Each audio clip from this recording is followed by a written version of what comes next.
Pemirsa, hantaman gelombang laut mengakibatkan jukung terbalik dan 5 orang terombang-ambing di tengah laut perairan Nusa Dua, Senin 15 Desember 2025 malam. Untungnya korban berhasil diselamatkan tim SAR dalam kondisi cuaca ekstrim di laut.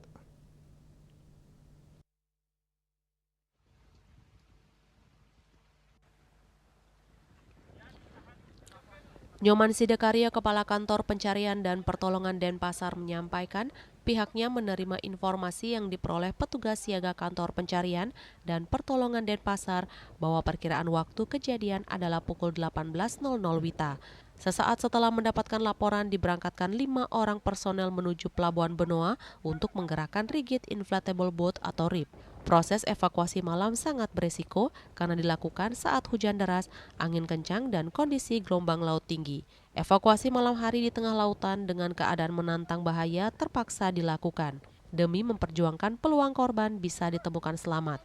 Dengan adanya pergerakan tim SAR yang beresiko tinggi, tetap yang diutamakan adalah keselamatan personel, maka tidak putus-putusnya selalu memantau pergerakan RIB. Pukul 19.30 WITA, jukung dengan 2 POB berhasil ditolong oleh nelayan dan sudah bersandar di Pantai Samuh, Nusa Dua dalam keadaan selamat. Pada pukul 20.15 WITA, tim SAR gabungan berhasil menemukan 3 korban lainnya dalam keadaan selamat dan selanjutnya dibawa ke dermaga pasir Pelabuhan Benoa.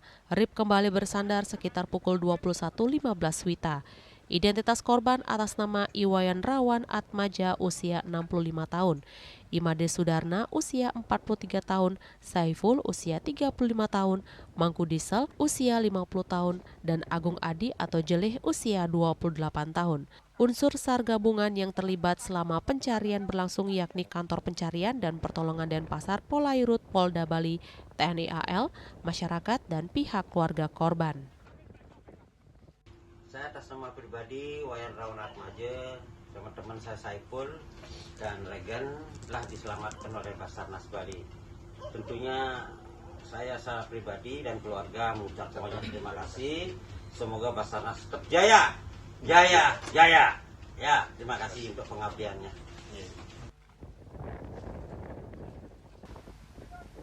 Pemerintah melalui BMKG telah memberikan peringatan agar masyarakat menghindari aktivitas di lautan, mengingat masih adanya bibit siklon 93S.